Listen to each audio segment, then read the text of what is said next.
안녕하세요. 사람과 사람을 연결하는 마음이 따뜻한 상담자 윤영애입니다. 오늘은 지난주에 이어서 청소년의 통과 의뢰 두 번째 시간을 마련했는데요.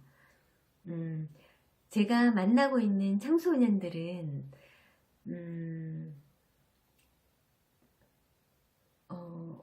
이상한 사건에 자기 의지와는 상관없이 이상한 사건에 휘말려서 세상에 대해서 겁을 먹고 위축되어 있는 학생,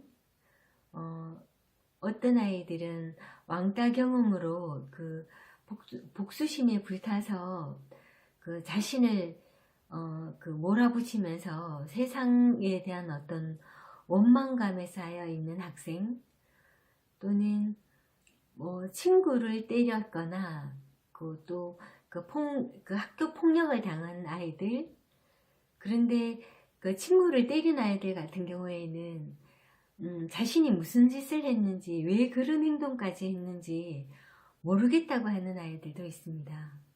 그리고 새학기가 될 때 새 친구들을 만나는 거 벌써부터 너무 두렵고, 새로운 친구들을 어떻게 사귀어야 되는지 불안에 휩싸여서 한 발 한 발 내딛는 것 자체가 겁나는 학생들.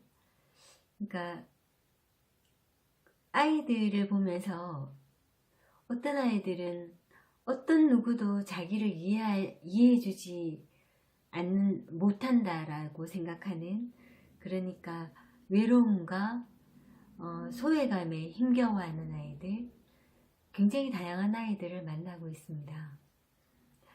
자, 이런 아이들이 우리 주변에 정말 아주 평범한 아이들이라는 거예요. 이 아이들이 현재 겪고 있는 어려움에 대해서 누구에게도 마음을 열기가 쉽지 않고 내 이야기를 제대로 털어놓을 수 없는 아이들이 굉장히 많은데, 그 아이들의 이야기를 무조건 들어줘야 된다라는 생각이 우선은 들고요. 실제로 필요합니다. 이야기를 들어주는 건. 그리고 자신에 대한 생각, 그리고 자기의 일종의 자기상이라고 하죠.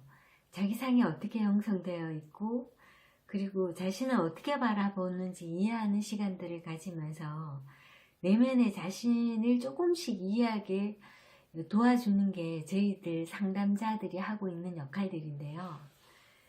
현재 느끼고 있는 본인의 힘겨움, 그런 어떤 힘겨움이 신체적으로는 또 어떻게 다가오는지, 그리고 그 감정들을 물어보면서 그때 당시 어떤 경험들을 재경험하기도 하고, 그러면서 자신이 그 어려움을 경험했던 어떤 그 수위가 이제 점점 낮아지는 걸 느끼게 되면서 아이들이 좀 자신들이 만나고 있는 사람들, 그리고 그 상황에 대해서 좀 조망이 넓어지는 어떤 경험들을 하면서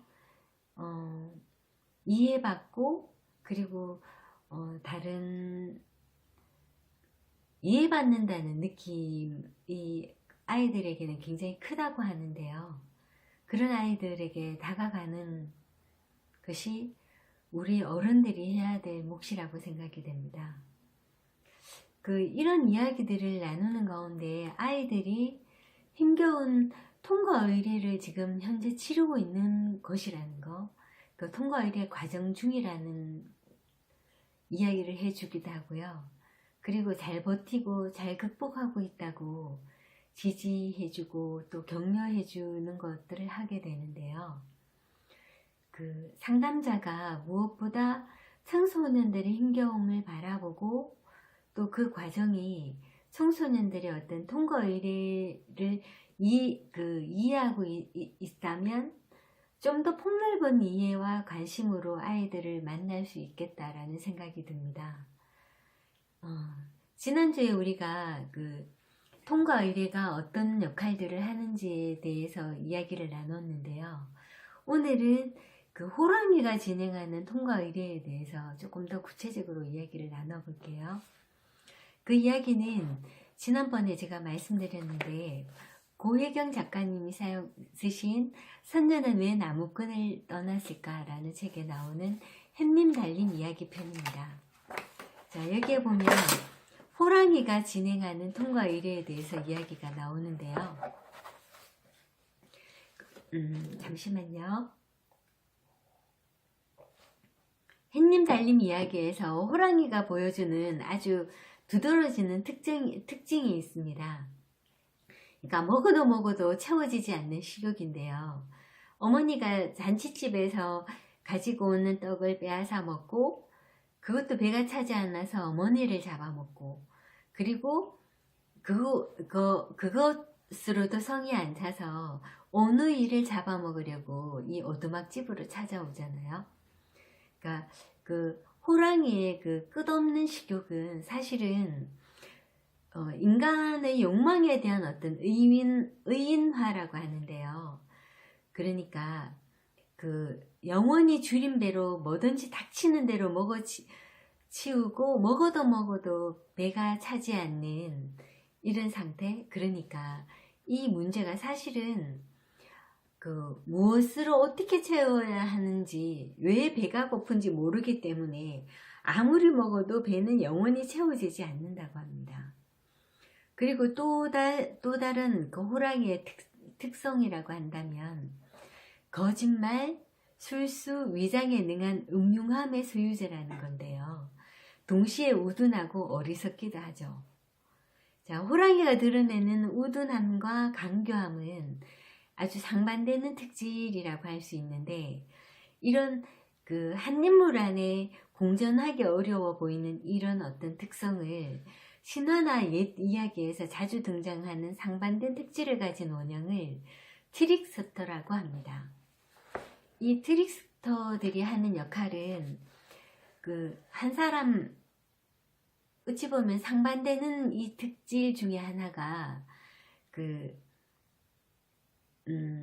성장하는데 어찌 보면 촉매제 역할을 한다고도 할 수 있겠지만 사실은 굉장히 어려운 일이기도 하죠. 자, 근데 이 트릭스터가 그 신들의 세계에서 불을 훔쳐서 인간에게 가져다 주기도 한 적도 있고요. 인간에게 필요한 신기술을 처음으로 소개해 주기도 하지만 천부적인 장난기와 교활함 때문에 결코 영웅으로 대접받지는 못한다고 하는데요. 주목할 사실은 호랑이가 등장해서 일으키는 대혼란으로 산골 오두막집에는 오랫동안 드러나지 않았던 진실이 노출된다는 거라고 지금 책에서 이야기를 하는데 이 집안의 안정과 고요라고 하는 것이 재난이나 파괴, 질병 등의 삶의 어두운 측면을 거부한 곳에서 유지되는 일시적인 평화라고 합니다. 그러니까 오누이가 아직 어릴 때는 안전한 낙원이 절대적으로 필요하지만 새로운 탄생의 시기가 가까워 오면 이 낙원은 오누이에게 해가 될 수 있다고 하죠. 자, 어찌 보면 엄마가 쳐놓은 견고한 그러니까 보호의 장벽 안에 머물 뿐이라고 하는데요. 사실 어머니와 자녀의 개인적인 노력만으로는 심리적 탯줄을 잘라서 새로운 세계, 집 밖의 세계로 자녀를 출산시키는 것은 쉽지 않은 일이고, 그래서 햇님 달림 이야기에서처럼 호랑이가 등장해서 힘든 과정을 수행하게 되는지도 모르겠다고 그렇게 표현을 하고 있습니다. 그러니까 죽음과 밀접하게 연관된 죽음의 세계를 자유롭게 넘나드는 트릭스터가 통과 의뢰를 관장하는 것은 너무 당연한 일이라고 하네요. 자, 햇님 달림 이야기에서처럼 그 트릭스터들이 의도하지는 않았다 해도 오누이를 너무 늦지 않게 바깥 세상으로 유도하는데 기여하기도 하고 정체된 에너지를 휘저어서 역동적인 에너지를 불러들이기도 한다고 해요. 물론 파괴적이기도 하고 혼란도 조성해요.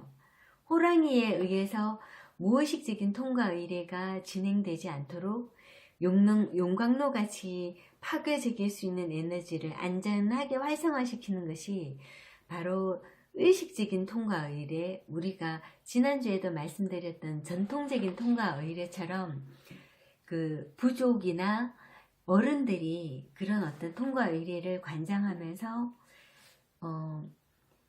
부모의 자녀로서 살아가는 것이 아니라 그 온전한 성인으로 살아갈 수 있도록, 그러니까 분리 독립할 수 있도록 도와주는 것이 일종의 통과 의례라고 했는데요. 어찌 보면 그 어머니들의 역할이 굉장히 중요하다고 할 수 있는데요.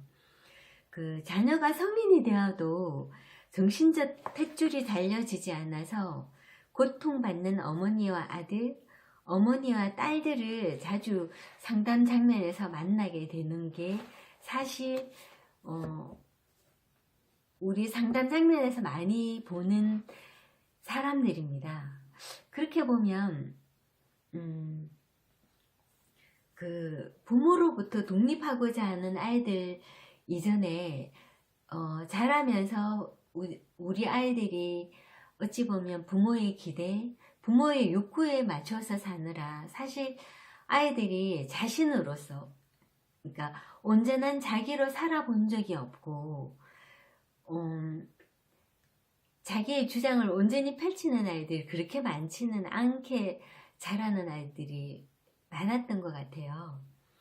그리고 저희가 상담 장면에서 만나는 아이들만 보더라도 늘 주변에 의해서 휘둘릴 수밖에 없는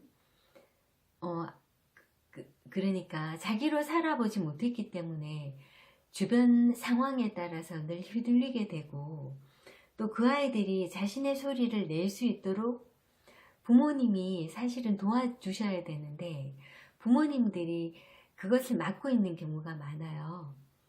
그러니까 아이들이 선택하고 결정할 수 있는 기회를 많이 가질 수 있도록 도와주시는 거, 아니면 그 아이들이 자기 욕구대로 살아봐야 결국은 어려운 어떤 일들도 극복할 수 있게 되는 것 같거든요. 그러니까 부모님께서 아이들의 욕구에 굉장히 민감해지는 것이 필요하다라고 생각이 되고요. 그리고 그 어떤 시기가 되면 통과 의례라는 것들을 생각을 하고 자녀가 부모로부터 분리해서 독립할 수 있도록, 그리고 온전히 어른으로 자랄 수 있도록 부모님의 도움이 굉장히 필요한 시기라고 생각이 듭니다. 아이들이 자기 목소리를 낼 수 없고 부모의 어떤 욕구나 기대에 맞춰 살다 보면 온전한 자기로 살지 못해서 사실은 가짜 자기라고 하죠. 가짜 자기로 산다는 것이 늘 주변 사람들에게 맞춰주면서 사는 거예요. 눈치 보고, 그리고 어떻게든 맞추려고 하고, 그러다 보면 늘 그러니까 뭔가 어찌 보면 자신감이 없는 상황이 되기도 하고, 자신을 온전히 존중하면서 사는 것도 쉽지 않은 아이들이 요즘 아이들일 수도 있다라고 생각이 들고, 그 아이들이 예전에 부모님 세대보다는 월등히 많은 혜택을 누리고 살고 있는 것 같지만 부모님의 욕구에 맞춰서 사실은 기가 죽은 아이들이 너무 많다라는 사실도 잊지 않으셨으면 좋겠다라는 생각이 드네요.